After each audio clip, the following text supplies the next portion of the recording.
So sorry, but I'm not taking off my glass. Lockyer takes a shot, it's low! He's got it! I think he's got it! Merlin, are you going to speak? But for me, it was a winner. David. Well, I'm afraid it wasn't for me, Margaret. Thank God you're here. Grandma's been raped.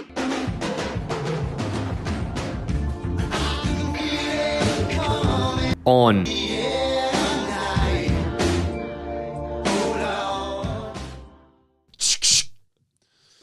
Welcome back to On the Air Tonight, the best podcast that reviews free-to-air television. I'm Jake.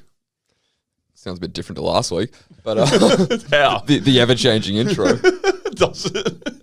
He said the best one, and it's usually the only one. Well, yeah, I mean, we've got competitors out there now. We've Yeah. been blazing a trail for 8 to 10 months, so it's fair to say there's going to be some plagiarizers coming out the woodwork. Well, with such a well-refined concept, I mean, how are other people not going to jump on board? Come on, people love free stuff. People saw, these guys are doing a podcast on free-to-air content. How haven't I thought of that before? It's blowing up. Now everyone's like trying to jump on the train. All right, I've got to start my own. So we're like classic Coke, and there's like a couple of Dr. Peppers and Pepsi Maxes coming up the ranks trying to beat us. There's a couple of On the Air tomorrows. Yeah, fucking absolute beaters out there. How are you, mate? Yeah, pretty good, man. Yep. Yeah, Yeah, that's the biggest lie that pretty good. No, it's I mean, when I first saw you this morning, I was like, yeah, look, it's been a big couple of days. But I think I've just giggled through the pain. You know, we've watched a television program this morning. as we do for our 2-hour-a-week job. And it's just, I think I'm just, laughing through the pain, refusing to ignore the deep sorrow that lies beneath. It's one of those if you don't laugh, you'll cry situations. Yeah. And if you can't laugh at yourself, then I mean, what do you really have? What are you fucking doing? What are you doing? What are you doing? I I usually wake up every morning and just stare in the mirror and just give myself the good Joker routine. Just is this what you're working with? That's the shit that keeps you sane, When people say, if you can't laugh at yourself, then, what else do you really have? They mean the insane jokers of the world. The Joaquin Phoenix. Some real ICP, insane clown posse. Yeah. That's completely normal behavior. Got a very loose definition of sane. I think that's what the love in live, laugh, love stands for. It's like that type of laughter. Sorry, the laugh in live, laugh, love. Okay. How are you? Yeah, I'm good. I'm clearly doing better than you. Tom's if you're listening to this and not watching us on the YouTubes, Tom is wearing sunglasses in a dimly lit room. It's not because of light sensitivity. It's just his future's too bright. The future's too bright. We're recording this on a Sunday after a couple of silly sessions. Tom's, I think, feeling a little bit dusty. I'm feeling a little bit dusty as well, but probably not as bad as you. I've used that line a few times when you're like, on a D floor or something, and like the you've been out day drinking during the day, and then you stumble into whether it's the valley or wherever it may be, anywhere but Blutes, Pig and Whistle, Brunswick Street, for example. I mean, hypothetically, yeah, sure. And then the glasses just come on because it's like, ooh, this is a bit funny to like wear glasses on the dance floor and just have a bookie and just go real pitbull mode. Yeah, and quite a few people are like, why are you wearing glasses inside? And you just walk around going, future's too bright. Yep. Future's too bright. Bet you haven't heard that one before. Yeah, and then Really, really original joke. Very funny. I think it's Crystalia started that one. Did he actually? Yeah, he was the first guy. No, he wasn't. He's just sitting there going, future's too bright. Definitely wasn't the first guy to do it. Well, I mean, his future didn't end up being that bright. So. No, it didn't. The bigger they are, the brighter they are, the faster they burn. Bright in the way that a deer in headlights is bright, like just before it gets hit by a semi-trailer. Yeah, different kind of light. Yeah. Yeah, all 18 wheels went over him. Bright as the fluorescent lights in an operating room when you're fucking terminally ill. Yeah, going into a coma. How was Lefties the other night? Yeah, good. Or, I mean, is there anything else you wanted to talk to me about? Nice segue. Yeah, so it's been a fun week. The best thing after this podcast to come out of Brisbane, a local band called Ashgroove had a sold-out show after having a sabbatical from live music for 5 months. Huge. Sold out Lefty's Old Time Music Hall. What does lefties look like as a sellout? Well, I mean, to be fair, it was an asterisk over sold out because it was COVID restrictions. That was restricted sold out. Okay. So it was seated and masked, but Okay. they've done it before when it was like in 2019 when it was just like, you know, 3 to 350. Okay. Packed out. It's That good whole fun. bottom section is just packed with Bottom people. section, the back behind the stage. There's like Sick. stairs when you walk. If you haven't been to Lefties, quite a nice like. We've spoken about it a few times. I think every some- episode lefties gets brought up. Where they wish we could get sponsored by them. Yeah, that's right. actually not a bad idea. Recording lefties. Imagine that. Oh, okay. I like that. I'll get my networking hat on. Let me talk to him. I know a guy. But yeah, so Ashgroove played there. Awesome show. Great to be back on the live music scene. I would recommend checking them out if you haven't. Go search Ashgroove. That's Ashgrove with 2 O's on Spotify. Like the suburb, but cooler. Yeah, a lot cooler. Yeah, no relation, just pure coincidence. Yeah. It's not like you have Affiliation. affiliation. Yeah, it's not like you. Sounds like something a band manager would say about a band, but I know it's not that. Maybe. I know it's just a coincidence. Maybe it is, but yeah, who knows? We won't go into it. Really red hot start on a Sunday. You should never record on a Sunday after a big weekend. And then after this, rolling into Barden Bowls, of course. Yeah. So, So it's happy, not over. happy belated birthday. I mean, by the time this comes out, it'll be very belated. But happy belated birthday to. I don't even know what his alias is for us, but Patrick. Patrick, is it? I mean, his surname on Facebook is Patrick. Sure. I meant his Change it. alias for when he leaves reviews. Oh, I think it was like, I can't remember what it was. Just call him Jordan. Call him his name. Yep. Oh, Yeasty Boy, I think. Yeah, Yeasty Boy. Yep. Fan of the show. Fan of the show. He's left a review. He's having lawn bowls this afternoon. So Tom's going to go Friday, Saturday, and Sunday having drinks all day and all night. Yeah, it'll be fine. Mm-hmm. It'll be fine. It's actually not the grog. It's the pizza and the garlic bread from last night that's fucked me. Oh, true. Yeah, Okay. It's more gut health than head health at the moment. And that's on Domino's, not on me. That's some real Darwinism if your body's just having a fucking chemical reaction to pizza. I know, it's because the problem with being a fucking annoying ass vegan who doesn't You said it, not me. who like eats like pretty relatively well during the week. It means when you do have like a bit of cheese or a bit like just a fucking pizza and garlic bread one night, It's just a shock to the system. it's a shock to the system and you're not prepared for it. You're like, yeah, your gut just goes, what the fuck is What are going you on doing, here? man? Yeah, and then you're like written off for at least the first half of the next day. So you're almost getting punished for doing right by your body. Yeah, it means you can't go to Italy and like eat the cheese, like go on a cheese tour. You know, like what do you do when you go somewhere where you have to eat non-vegan items? Got to train, dude. Well, yeah, Just got to do a Rocky montage of just shoveling Jarlsberg and feta into your mouth. literally, yeah, just fucking crack raw eggs and put them in there.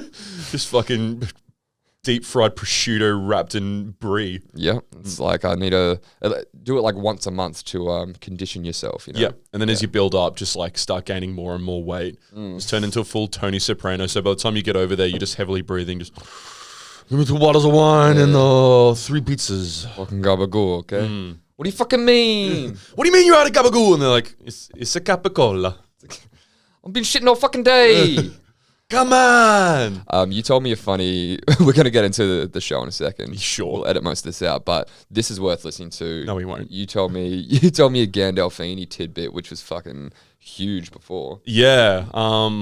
If you're a fan of The Office, the US Office, and if you're also a fan of Sopranos, this is a good tidbit for those stands out there. James Gandolfini, who unfortunately passed away, but the man who played Tony Soprano, larger than life character, larger than life physically, figuratively. Even larger than life. The more that the show went on, got larger and larger and larger than life. And then just got too large to have life. Yeah, Yep. yeah, larger than life itself. I think he died eating his last meal was like foie gras and just something that was really decadent and just deep fried in duck fat. Yeah. So he went out like the burning star that he is.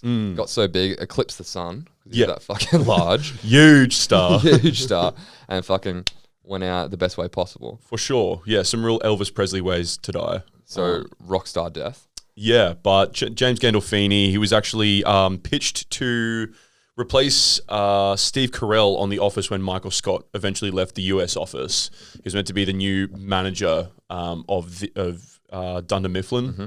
It's not Scranton. It is Scranton. Yeah. Yep. Dunder Mifflin, Scranton. Like completely different direction for the show. Yeah. Completely different direction for James Gandolfini. 100%. But the legend goes, not to cut you off, but Go on. HBO had finished shooting Sopranos. The Office was still going, and the Office said, "We'll pay you $5 million to come and do this job for us." Yep. And he's like, "Hey, That sounds pretty fucking good to me. fucking offer. Maybe an offer I can't refuse." Wrong mob film. Similar worlds.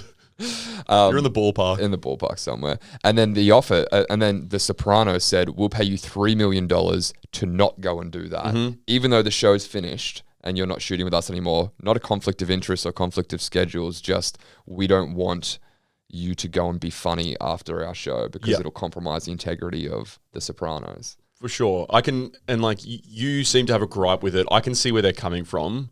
Like if your whole show is based upon the mythos that is this guy, and it probably blew up a lot after Gandolfini died as well, The Sopranos.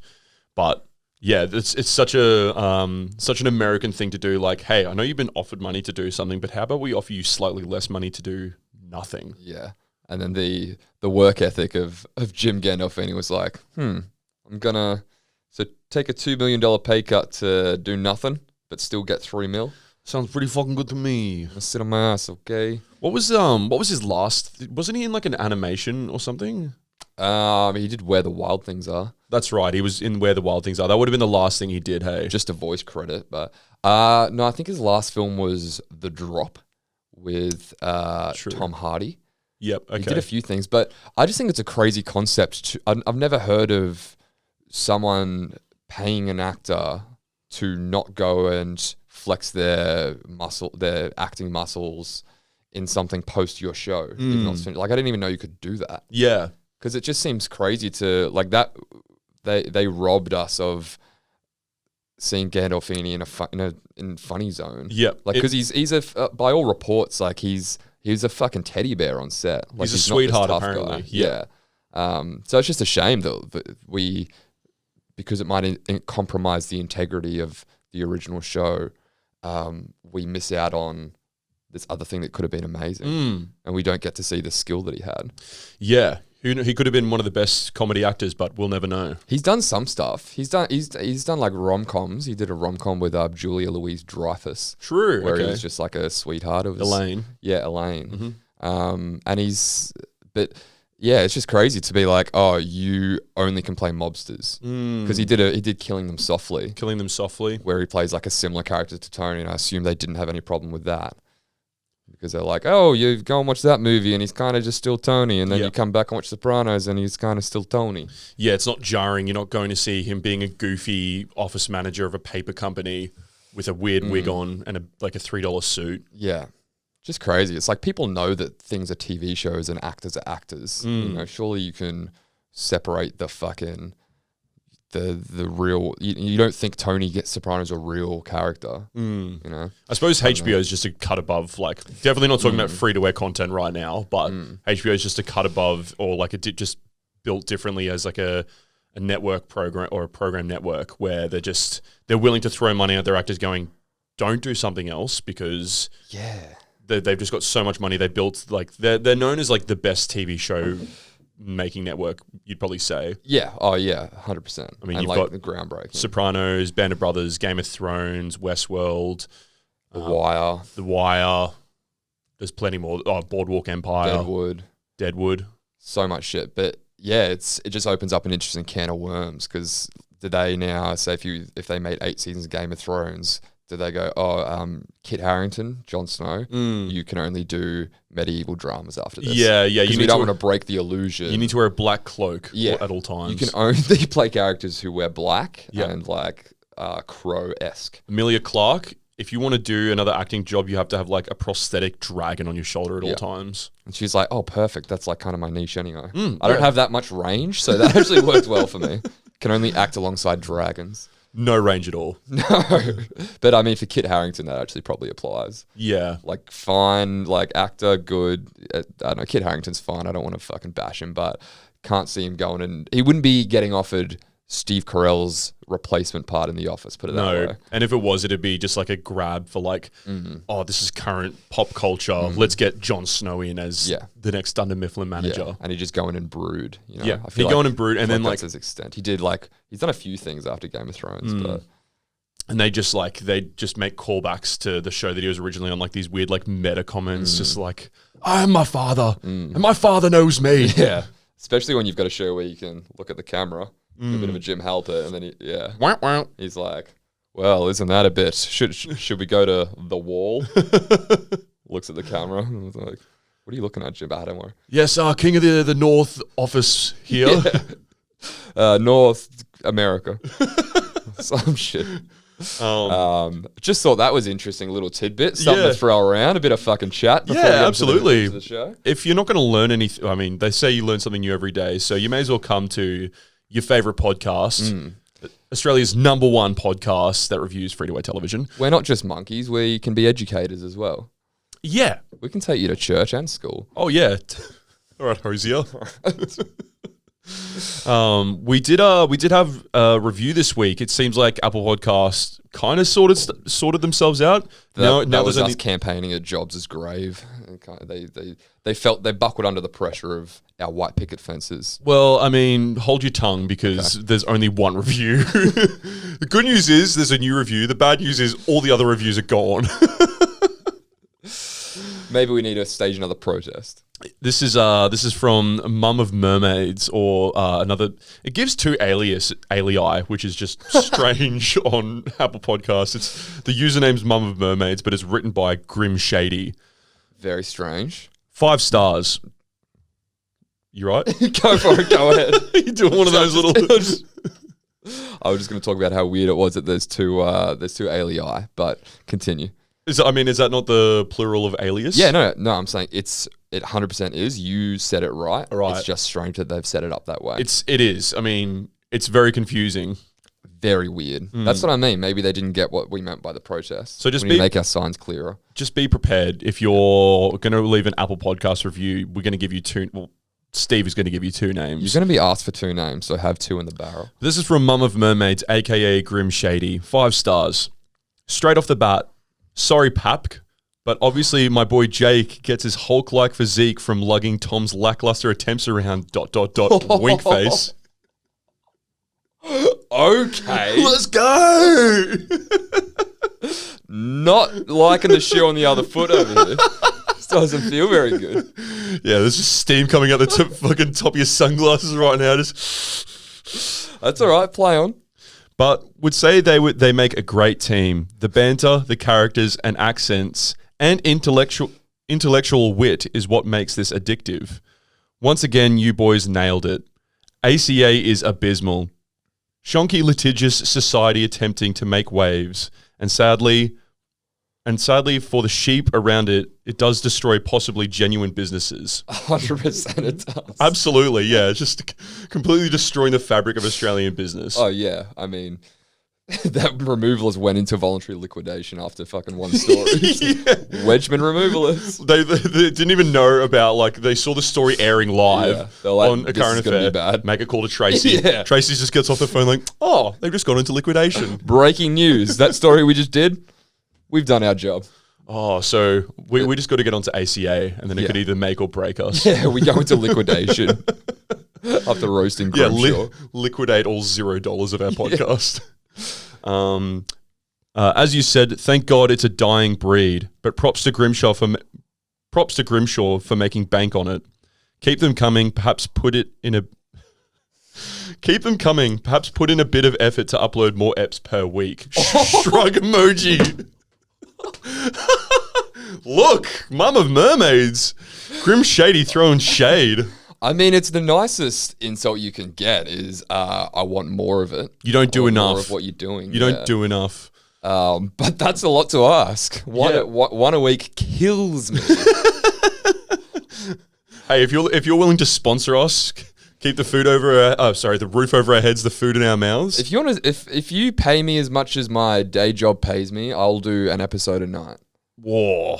You do 7 episodes a week. I'm going to take that back. No, I can't do that. Yes, you would. But I could do maybe 2. Do a bonus episode on a Thursday. I mean, yeah, we could do 2 to 3 eps if we were on actual wages. But until you put your money where your mouth is, Mama Mermaids, it's just 1 a week for now. But thank you so much for the review. Yeah, we do it for the love of the game at this point. I love that our review system has just turned into our respective relatives fighting over who is the best. Oh, I don't know that person. Okay, sorry. I don't know who Mama Mermaids is. Yeah, that was completely random. Yeah. That is my cousin Amy. Shout out to Okay. Mum of Mermaids. Okay. Sorry to let the cat out of the bag there. There's 3 names. You get 2 from Apple and 1 from us doxing you. Yeah. But no, it's good that, everyone's allowed their favourites. Your cousins can think you carry my dead weight around. And my Lance family. loves me more than you. So it's actually pretty one-sided. There's clearly a favourite forming on this podcast. Everyone's in Jacob's corner. And it's not the cool guy with shades on. Well, It stinks of garlic bread. that's still coming out of my ass.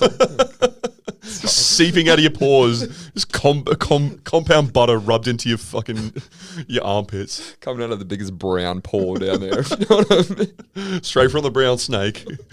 Yuck. Thank you. If you'd like to leave a review and even out the playing field and jump in Tom's corner, or just, pile on the weight and jump in Jacob's corner as well, Team Jake or Team Tom. Let's dogpile. Oh, we have another review. Sorry. Before we fucking wrap that up, we have one more review. Maybe this will even the playing field. All right. Yep. Let's see. But to finish off that thought, jump on Apple Podcasts or YouTube and leave us a 5-star review. Mm-hmm. This is from resident reviewer, part Australian, part Chinese. Who got called out by Mum of Mermaids. Let's start a feud between these guys. Yeah. I love pitting people against each other. Yep. It's Grim Shady v Papk. Yeah. Let's go. Fuck, put them in the ring together. What a show. From Papk. Another 5-star effort from the dynamic duo. Hard to pick a favourite this week out of Tom and Jacob, neck and neck. Excellent subject matter with love after lockup. I mean, I really needed him to jump in my corner this week. I'm not liking this pandering to both sides. It's like, I'm playing both sides, so I always come out on top. Yeah, like, get off the fence, Dad. Come on. Excellent subject matter with love after lockup. Ex-cons finding love. White trash when it comes down to it. Okay. All right, Big Lance. Throwing the WT around. That's what we love about Dad. He calls a spade. Your son's wearing a 4X shirt and sunglasses inside. He doesn't have socks on. White trash when it comes down to it. Oh, we are a judgmental bunch. Apple doesn't fall far. No, it doesn't. I watched the actual episode reviewed and immediately felt better about my life. Amazing there's people who live like this. I had no idea. Keep these excellent pods coming. I'm surprised I enjoy these podcasts as I didn't think I was the right demographic. Peace out. That's very sweet of you to say, Lance. This is really, honestly, whilst our breakdown on our distribution or our stats say there's a particular demographic, this show's for everyone. The show is for everyone. As long as you don't mind a bit of potty humor from time to time. The potty pod. The potty pod, the podcast. The podcast. But that sounds like a different type of podcast. Yes. We won't say no to anyone. Mm-hmm. You can be 60, you can be 13. Yep. Maybe seek parental guidance if you're 13, because we might drop a few. Not your C-bombs. Spotify account, it's your dad's or your mum's. If you're on a family plan, you can find us. Or maybe you're a factory worker at 13 and you've got the money to start your own Spotify account. And you know what? Respect to you. We don't discriminate. We don't discriminate. So as Tom said, if you do enjoy the show, show us some support, jump on YouTube, subscribe to our channel, leave us a comment on one of the videos or leave a review on Apple Podcasts. And you could be a lucky person who gets 3 names and brought into the mighty fight between plant-based dyes from garlic bread and flannelette wearing git. We need a dog in this fight. We need another dog in this fight. You know, even if you want to come into the studio, fucking tee us off against each other, facilitate an arm wrestle. We're open to all. Yeah, that's still building. How's your training been going? I wouldn't worry about it. All right, yeah. I was after Dad's review last week. I had a thought afterwards, which because he said he mentioned that it's real, echoed the sentiments of Mama Mermaids. It's so good that the ACA audience is dying off. Both of them were in agreement of that. Thought it was funny because Mum watches it religiously every night, as Dad just like has to find something else to do with his night. So he's literally going, "It's good that my wife's dying off." Wife of Pap is actually the only one keeping like the show afloat. Yes, it's mother of Toms and wife of Paps who are the sole audience for Tracy Grimshaw's dribble. I was going to say, you go into your parents' bedroom and like your dad's side is just normal. Like there might be like a book. Yeah, a book, yeah, a nightstand or something. Some reading glasses. And then on your mum's side is just a shrine of Tracy Grimshaw and Ray Martin. Yes. Yeah, she just fucking Keep the dream alive! gets down on one knee every night. We need to keep a current affair current. A cult affair. Hey. A cultist affair. And just listens to AC/DC every night as well. Yep. Chucks on Grimshaw Struck every night she goes to bed. As Dad goes, "I can't wait till these people die off." About his own wife. Some Trackadacka! Trackadacka. Onto the content for Yeah, this what week. about this week? Enough about previous ones. This week we decided to stop watching stuff that's only on Channel 9 or 9 now. Yeah. It does provide us some good content, but there's a myriad of other streaming services that are free out there. One of which being SBS On Demand. And honestly, I don't want to play favorites or pick a favorite, I should say, but SBS On Demand's got some fucking heavyweights. There's some awesome shows and movies on there that I strongly recommend checking out. SBS On Demand fucks.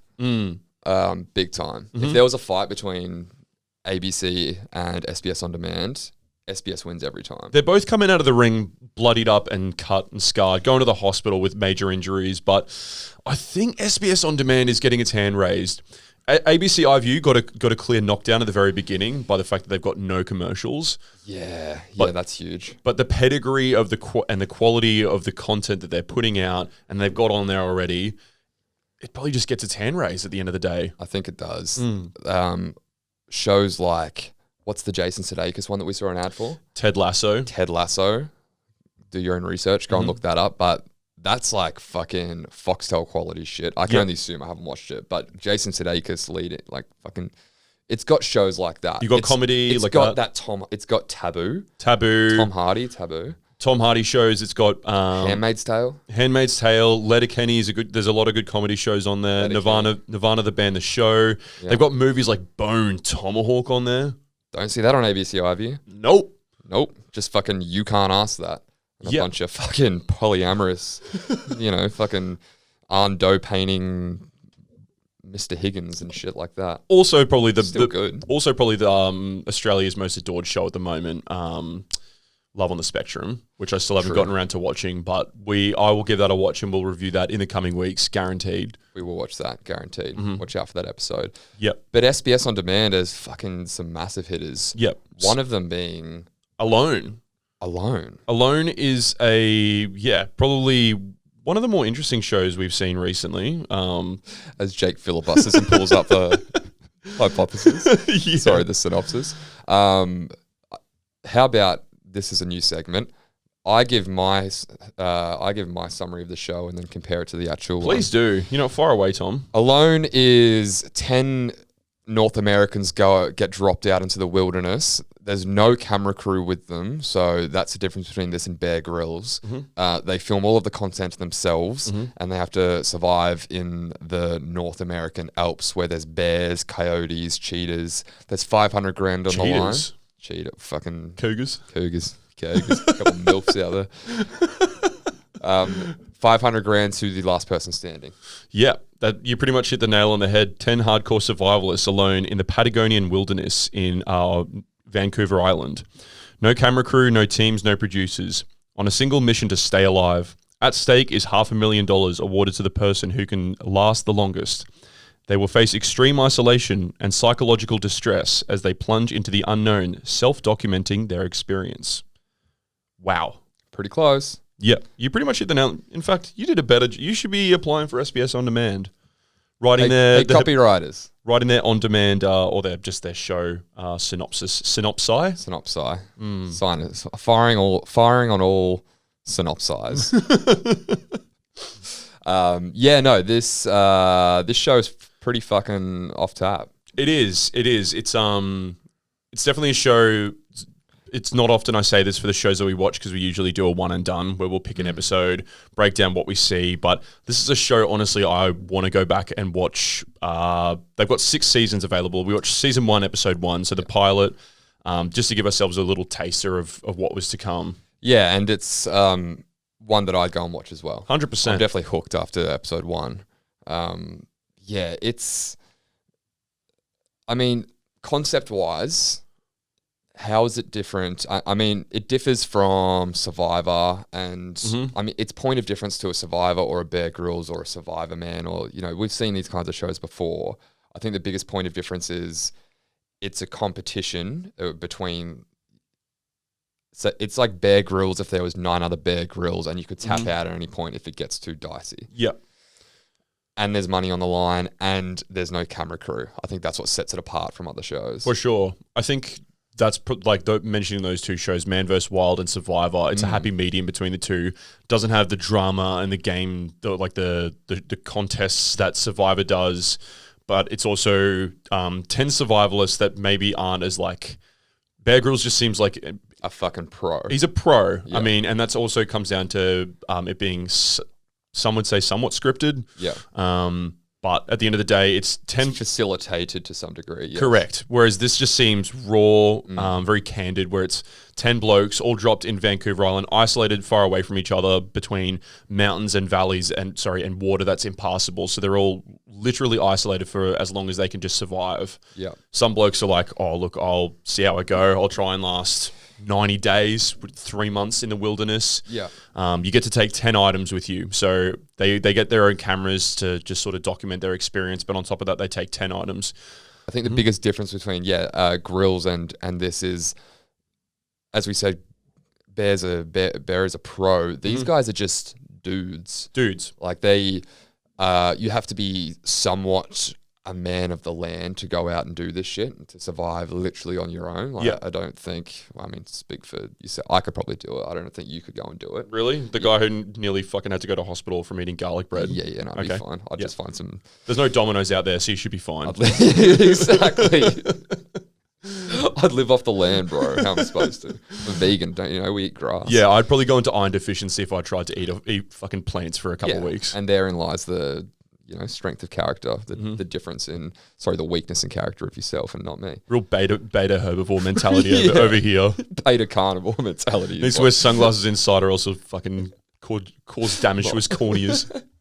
I got sunscreen as well, just in case I get a bit of melanomas. But you need to be like, you wouldn't find a city slicker or an office worker going and doing this shit. They're all like somewhat hardened, like North American, just a bit, like they've made a fire before, they've gone camping, they know somewhat what they're doing, but they're not like, oh, if I drink my own piss, my iron levels will go up by 13%. And like, that berry over there, Bear just knows everything. Yeah. These guys really just going out and fucking winging it. Yep. It's very much just like, oh, look, I've been camping since I was like 10 years old. I'm 35 now. Yeah. My only things that I've got on me is a tarp, a rope, and a hatchet. Let's make do. Let's try and make some fire. Yeah. I like the first guy that we get introduced to, because they all kind of get helicoptered onto this island or boated out onto this island and they're on this same island. They're on Vancouver Island, but they're placed strategically so that they'll never come into contact with each other. Yeah. Separated by impassable mountains and flowing rivers, things like that. The first guy that goes out, I think, is it Josh? Josh, correct. That never happens. Let's just take a moment to appreciate it. I got that name right. This man just fucking covered his eyes and threw a dart at the board and hit a bullseye. They all start with J on this fucking show. I feel like there was like a Josh, a Joe, a Jack. John, anyway. John was our favourite, but we'll get to him later. So this is Josh. Yeah. First guy, Josh, goes out and it's nice because we get a little bit of background about them. They've shot some home footage of before they come to the islands. So the show's really made up of the survivors' GoPro footage that they shoot themselves. Yep. Some cinematic shots that they just get with drones, and like home footage from beforehand. That's all we really have to work with, but it doesn't feel restricted at all. The home footage beforehand shows him in his fucking Ontario, just bad weather house, just living a wholesome life. Real common man. Real common man. Yep.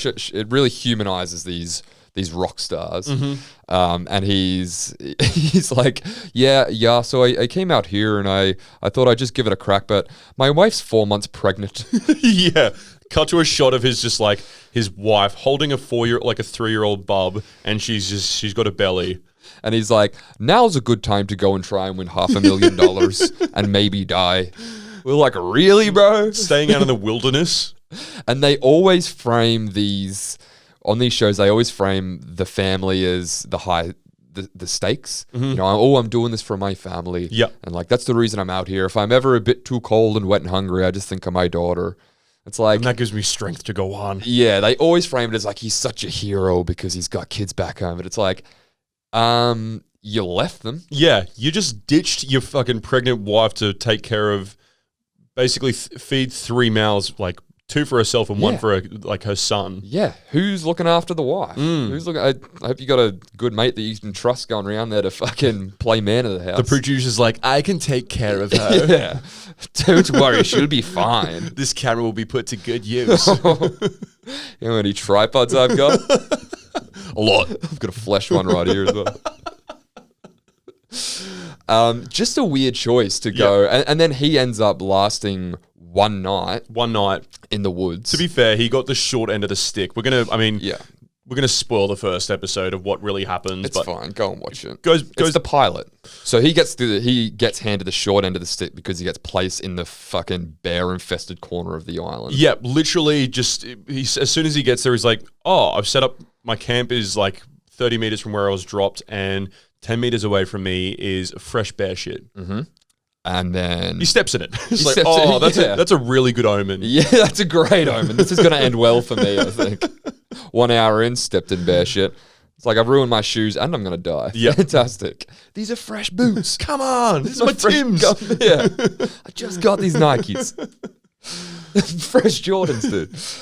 And then so after the bear shit is stepped in, he sees like a collection of dead fish and fish heads. And he's like, there's some bears. Yep. He goes like kind of exploring, just finding the lay of the land, establishing his roots, so to speak, and then comes across the bear cave, and like he's like, oh shit, this is an actual bear cave, like 100 meters away from where I'm setting up camp, and then just like looks up in the trees, and there's just a black bear just like holding onto the tree like a giant koala, just looking down at him like, sup, dude? Yeah, you look delicious. Came to the wrong neighborhood, motherfucker. There's a kid bear, which is still like kind of cute, but then you see the mama bear just sitting up in the tree like it's like, oh my God. And this is all him like filming it off his little GoPro because all of this footage is he's collected it himself. And he's just filming up there like, holy shit. Yeah. And yeah, I didn't know bears were that fucking agile that they just hang out in trees. That's hectic. I didn't know they were monkeys. But you learn something new every day. Tom got a real education for bears this episode. He's like, do you reckon you could outrun a bear? I was like, bears run at 30 miles an hour. And then I also learned how many kilometers 30 miles an hour was. About 40, 45, 46. Fuck, I learned so much doing this show. I hope you guys are learning along. This is why I'm Pap's favourite. Yes, you're the man with the knowledge. Tidbits out for the boys. Get your tidbits out. All 2 of them. So he's like, fuck, I'm in Bear City. But I don't have any choice. I can't. The sun's about to go down. I've already set up camp. Guess I'm just kind of chilling close to these bears. Yeah. The tents that they make. Yeah, barely tents. Look, the thing is like, are you going to lug around, like, because a tent, you know what it takes? If you've ever set up a tent before, which you didn't because you slept in a car at Jungle Love, the music festival we went to a couple months ago. I've been to Splendor where I go and then struggle for a bit and then someone else helps me. Someone sets up a tent and then you just steal it from them. So these survivalists, they don't really take a tent because at the end of the day, a tent is just too much equipment. So they have a tarp and a rope. Tie a rope to two separate trees and then hang a tarp over it and then pitch it into the ground from there. So you kind of have like a half pitch tent. Yeah. So it's literally all it does is keep the rain off you. Yeah. It's open on both ends because it's just some guys go with just a diagonal one. It's only one side, and some guys go with like more of a teepee approach. Yeah. If you can picture what I mean, but it's all it does is keep the rain off you. Yeah. Doesn't keep bears out. Doesn't Oh, keep, God, no. Doesn't keep wind out. Yeah, it's the bare minimum. Hey. Hey, it's unintentional. The bare necessities. I'm gonna get and eat by the bear. Gonna get a vasectomy. All right. I don't know, just wrong. some news right here. Tom's getting a vasectomy. But yeah, so Josh, the survivalist, spots the bears in the trees, steps in bear shit, tries to go to sleep that night when it's pouring rain, it's 0 degrees, and suddenly he just starts to hear bears like literally right behind his tent. Half tent, and he's like, he's got the GoPro footage going of, inside his tent, just kind of selfie filming himself, the Blair Witch style, black and white. Yep. Hello? Yeah. Just nose dripping. Scary movie bit. Yeah. And he's just clutching this axe, this hatchet that he had that's only good for chopping wood. But he's like, my only weapon. Clutching it close to his chest with both hands. And he can hear these things going around, and he's like, maybe there's something out there. But then they set up a camera that just covers their sleeping, like their camp, I guess. And the fucking footage of that is literally 2 bears go up to his fucking tent, a baby bear and a mama bear. Probably 30 centimeters away from his head. They're sniffing around, and he's like, they've like coincided they put the footage parallel of him on the inside to on the outside as well. And it's like, yeah, as you're vlogging yourself clutching the fucking thing, there's a fucking bear right outside. Yeah, I can't remember what they're called. I think they're called game cameras or something. Like it's for recording game that comes by your campsite. Right. But they've got one of those set up. So you see the bears come by, and it cuts to him, like his not POV, but just him, just selfie camera, and he starts just going, "Hey bear." Yeah. Like, fact, if you're ever caught in the wilderness and you come across a black bear, not a grizzly bear. If it's a black bear, make yourself as big as possible and make as much noise, because that'll scare them off. Grizzly bears, this will just make them go, "Oh, I like loud food." Yeah. Luckily, these were black bears. Luckily. So he goes, "Hey bear," and then they scurry off. But then they do come back again afterwards.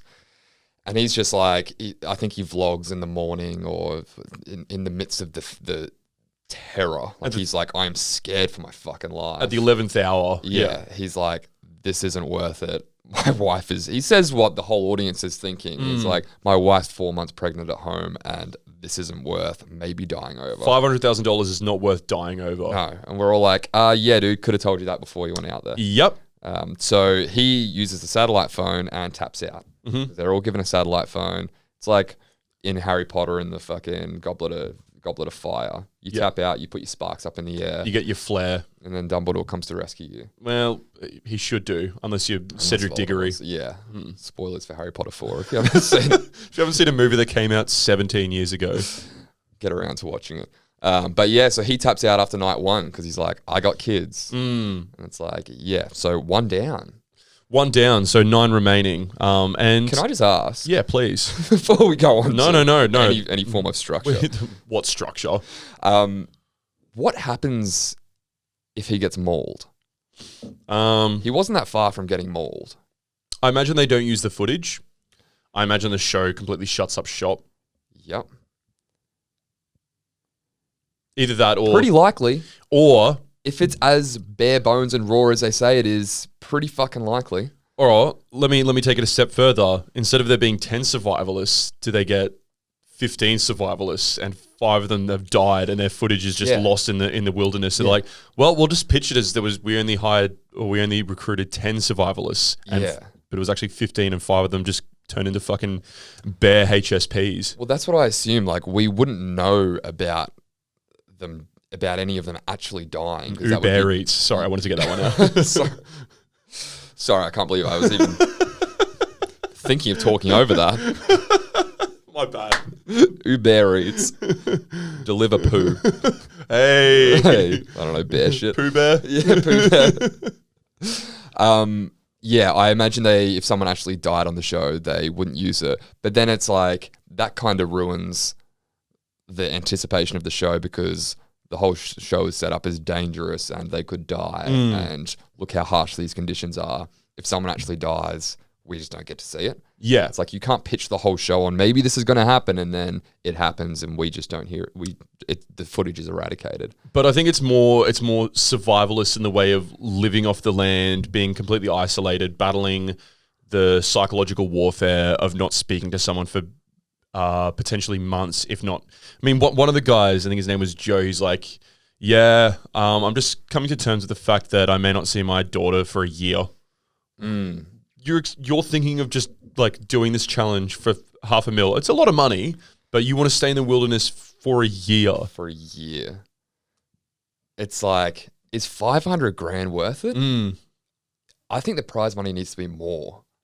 Almost. $500,000 is a lot of money, but for the task at hand, they might pick it up as the seasons go on because I'm pretty sure, because there's 6 seasons on SBS On Demand, I'm pretty sure as the seasons go on, they do duos. Right. So there's probably more money involved as they've like gained popularity and traction. Maybe $1 million for team. Yeah, or 2 million, who knows? Yeah, it's just like there's easier ways to make $500,000. For sure. You know? Join a dodgeball tournament or something. That's $50,000. Well, just do that 10 times over. just keep winning dodgeball tournaments. Beat the Purple Cobras 10 times. Yeah. Make yourself a fucking Vince Vaughn movie. Yeah. That'll get you at least $500,000. It's got to be easier than going to the woods.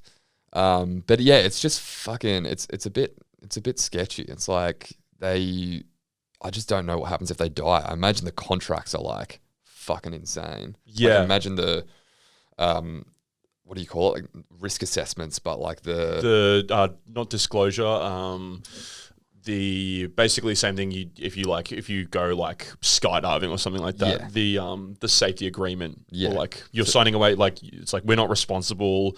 We're not liable. Liability. Yeah, liability. Yeah. Yeah, like the removal of accountability on the show to be like, you said you wanted to go out with the coyotes. Not our fault that you did it. For sure. And put all the onus on the survivor. And they know that. Like they know that going into it. Yeah. But it's probably the same thing like the Ice Road Truckers bloke who died. I don't know if we ever spoke about that on the show, if we just researched it. We did. If they just didn't air the episode where the guy's on his way to filming an episode, he just dies in a plane crash. They're not going to put that on the show. So they're probably not going to put like a tragedy of someone dying on alone in the actual show. Yeah. But it's like, it's just crazy because a show that's based on survivalism and then someone doesn't survive, like massive probability of that happening. And then they're just like, oh, the thing that probably will happen, we just won't air it. And that's what makes the best television. Like if those bears get into John's tent that night and tear him to pieces, I want to see it. Absolutely. It's kind of a romantic idea though. Like it definitely intrigues me, and that's obviously why the show's so popular. Is 10 items you pick, go into the wilderness, and you get to live, and you have to live off the land for X amount of days or weeks or months or years. Yeah. What are your 10 items? This is really going to put an idea of how little Tom and I really know about like survival. It is it's a romanticized. It's a fantasy. It's a cool idea. It's like a white collar fantasy of like, ooh, we're so like, we've got everything we need here. We've got coals. We've got this. What would I do? It's like people like, oh, if I saw someone's caption on their social media recently, and they were like, oh, if I was to have one end of the world, I'd want The Walking Dead. It's like I think that's probably the worst case scenario is you trying to survive in a world where there's finite amount of resources and you're being chased by flesh-eating monsters. Yeah. Everyone has their zombie apocalypse fantasy. Yeah. You know? And it's like, oh, because I'd be the sword chick, or I'd be... Yeah, I'll just get a katana, dude. It'd be so easy. I get to hack shit up. Like, easy. I'm not going to break it down to 10 items because that's way too many. I'd definitely take... What's something that you would need to have out there? A fucking lighter would be a good start. Yeah, these guys had flint sticks and igniters. Yeah, none of the... One guy got a fire going, but they were like, it's 100% humidity and it rains always. Yeah. So pretty fucking hard to get a fire going with just... lint or like tinder and fucking... Kindling. Yeah, kindling and shit, like... scraping sparks onto a onto some fucking wood. And I'm like, just bring the Bic out, bro. Yeah, but a Bic runs out. It's true, There's but at nowhere least to- for your first couple of nights, you're fine. There's nowhere to refill a Zippo in the middle of Vancouver Island. It's true. I'd bring a lighter. All right, fair enough. I'd bring a Bic. You I'd haven't bring- changed my mind. 10 of my items, 9 of them are half-filled Bics, Yeah. and the other one's a pack of darts. Yeah, and some schmacks. And then fucking box of shapes. A box of shapes. Box of shapes. That's gone in the first 20 minutes, Or dude. a book. What's your desert island? Okay, what's your 10? Or what's your 3? What's your top 3 items? You Top take? 3 items.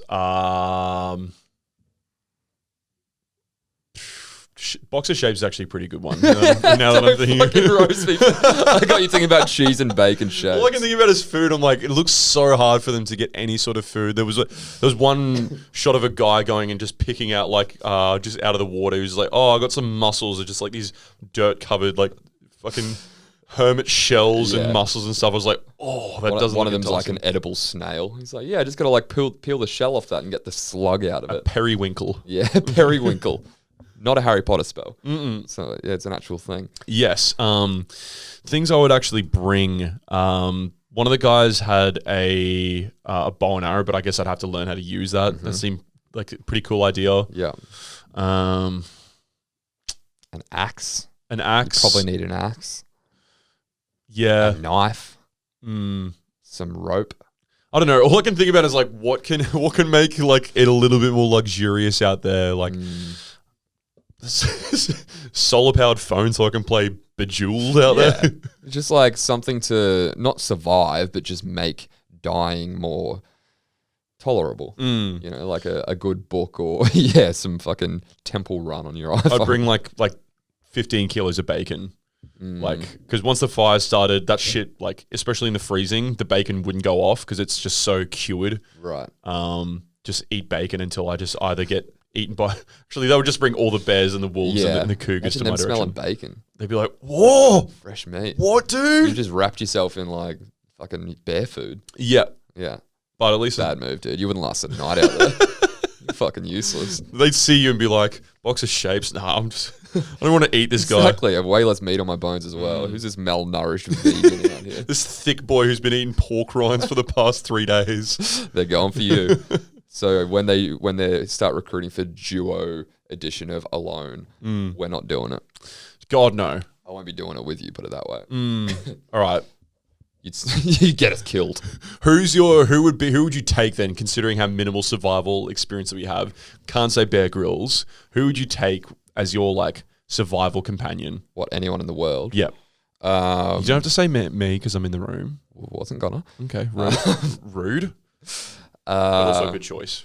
Who would I take? I reckon I'd take someone who would make me laugh. Can be dead or alive. Pete Davidson, Pete Davidson. As in like the dude from SNL? the dude from SNL. You think he'd be good in the survival? No, but he'd tell some yucks. All right. That's what I said. I'm not trying to survive. I'm just trying to make dying more tolerable. That's grim. You can see it's very defeatist of me. For That is, sure. yeah. It's like it's all. Well, what about you? I did say dead or alive, so you're going with Pete Davidson. Sure. Go with Steve Irwin. Oh, he'd be good. Yeah. I mean, khakis. it'd be, like he'd bring the right equipment. He would teach you how to survive. You definitely wouldn't be dying in his presence. I think it like the bit would get old after a while though. Yeah. Jake, we got to get up and get some firewood today, mate. Steve, the cameras aren't on, Chief. Oh, but the cameras are always on in life, mate. Mate, you never know when one of these paparizzis. Life is a stage, mate. You make your own movie. Crikey, look at me. Breaks into a musical. We're gonna kill a bloody croc. Final act is the stingray. Yeah, it's actually just me. You'll sing, Steve. You barbed him. That's the end of. That was the real end of him. Life is a show, Jacob. You've always got to be. up. You've always got to be. Cunt, that fucking hurt. Do you say anything but Just, are you ever like off? Are you always on? How did Terry put up with you? Well, was she involved with the Ray? Maybe she put the ray on him. Let's not start a conspiracy theory that needs to be started. I think we've uncovered one that already. Yeah, I think we're just digging around and finding the truth. So Alone. You know what I liked? The one other bit before we wrap this up. All right. There's one guy on there, like 22-year-old, who's Sam. Sam. He was the youngest of the bunch. He seemed like he might have been a little bit socially awkward. Yeah, on the spectrum for sure. On the spectrum, he reminds me a lot of Bear from what's the Grills? No, the Sun Bear from the show we watched a few weeks ago. From Alaskan Bush People. Alaskan Bush People. He's got a lot of bear about it. Yeah, this guy Sam. A lot of gusto. Yeah, but not a lot of filter. No, and he's kind of he's got a bit of charisma, like that. You know, that spectrum charisma. Mm-hmm. And he's just he's set up the camera and he just lets out a big to the fucking like rest of the island. He doesn't know what's out there. Mm-hmm. Lets out a big wolf howl, and then one comes right back at him. Mm-hmm. He's like, "Oh, that's pretty cool." Yeah, as soon as he let out his howl, just straight away. Yeah. Another wolf just a real howl comes back. Apparently, they can be heard from like 10 miles away. I was like, I hope it's the full 10 miles. I don't want that thing any closer to me. Yeah, and he's like, he's not really scared. He hears it. He's like, that's fucking sick. That's sick. And then he does it again, and then the wolf howls back again, and then it cuts to like another dude who just like he hears the wolf howl. It must have been the same wolf howl, and he was just like, "What the fuck was that?" Yeah. Just the correct reaction. Just the complete juxtaposition of just someone like, that was sick, and the other dude's like, I just shit myself. Yeah. I know which one of those reactions I would have as well. Yeah, Sam. Can we touch on the guy just before we wrap up as well, who forgot how to use his hands? Yeah, so I alluded to it earlier in the podcast, but John. So I think they introduced us to the majority of them, if not all of them.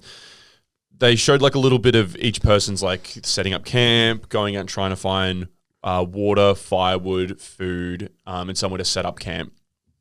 And then it just cut to John.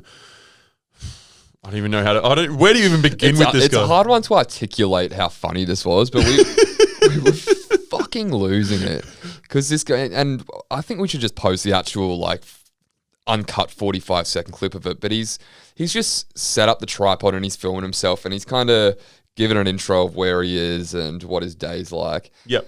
And he's just fucking has like no idea what to do with his hands. It's very much a Ricky Bobby, like, what do I do with my hands situation. It's like his first time presenting anything, and he's like, you can tell he's so up in his head about it, about like, I'm talking to a camera. Yeah, but he's also not saying anything. Like, he's like, so we're out in the wilderness, and then just takes like a 15-second pause and like just go like avoids eye contact with the camera and then just starts playing with like a branch sticking out of a tree and just starts twisting the branch, just like, so yeah. And then like, what are you doing, man? He's adjusting the volume knob on the branch. You're like, bro, you need to stop thinking so much about what your body's doing and just talk. It doesn't do anything with any confidence. Like, goes out to reach for a branch, then goes back, and then goes out again to reach for it and starts twisting it. It's the hesitation in every movement that's like, bro, you're so out of your comfort zone, aren't you? You'll know what I'm talking about when I say like, whenever you did like a speech in like English or something, or like any sort of when you were younger, the pull down your shirt to make sure it's covering your belly, like make sure you're not showing any flesh that shouldn't be exposed. He was just shuffling so much, and I think we put it down to it was the first time he's ever seen a full shot of himself head to toe. Yep. So he's kind of standing at the camera, just like, oh, I didn't know those lumps were down there, and just trying to cover himself up the best that he can. But like just. Very awkward, like awesome footage of him just like, didn't say anything. And then if you want to see a man's psyche crumble before your eyes on camera, like I could read his mind word for word. It was a projection. Go and watch this show if that's something you're in the market for watching. It was the best part of the show. Like, it was obviously enticing watching the survival, setting up base camp and, you know, living off the land. But this guy just struggling to breathe in front of the camera, and then that's it. You don't see him again. Like, no, yeah, that's his moment for the show. And I think the filmmakers saw that and they were like, holy shit, get a load of this guy. Yep. put a 45-second uncut shot of just the human condition being broadcast out on camera. That's his story. And if he doesn't show up again, I'll be happy. Like, if that's his final moments, I'm not mad He's at got that. to. I think he's going to win. I think he's got a lot more to offer. Whatever that guy's name was. Brilliant. John. Yeah. So, That's worth the price of admission itself. So, the free price of admission. so that being said, what did you think of Alone? I really enjoyed it. I thoroughly enjoyed it. And as I said at the start of the show, this is episode 32. First time I'm mentioning that, but that's not that it needs to be mentioned. Also in the title. True. episode. Out of the 32 shows we've reviewed, I'd probably say there's been like maybe 5 to 8, so well below 50%. Maybe like a third of the shows that I've like been like, I really want to go back and watch this again. This is. Are you saying top 5 to top 8 of the ones that we've watched? Is that what you're saying? Yeah. Or it ranks. Yeah, gotcha. I'm just saying like the want to go watch more of the show. God. Oh, your rating is a 5 to an 8. No.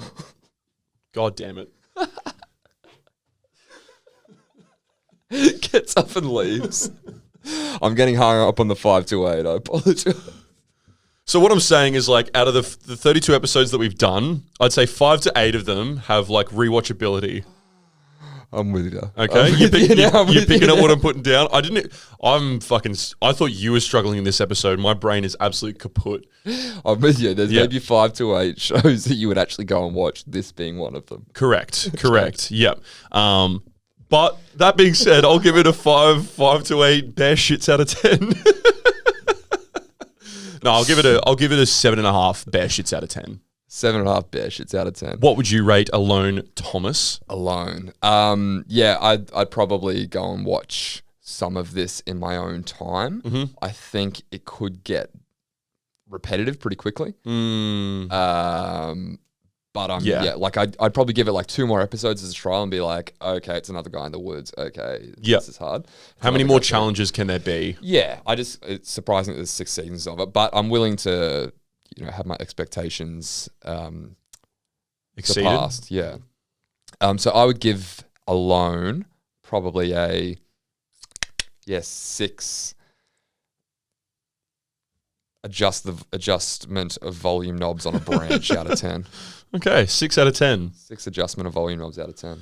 Fair enough. Yeah, there's not many volume knobs in the wilderness. The guy found the only one. Yeah, and it didn't turn down his anxiety, that's for sure. Yeah, it turned him right up. Yeah, it's fucking bloop. If you have made it this far into our Hangover Special 3, 2, We've had a couple, yeah. we've had a handful. Well, post-pizza special, put it that way. Yeah, fermented dough special. Yeah, gut health in the toilet special. Correct. Thank you so much for listening or watching on the air tonight.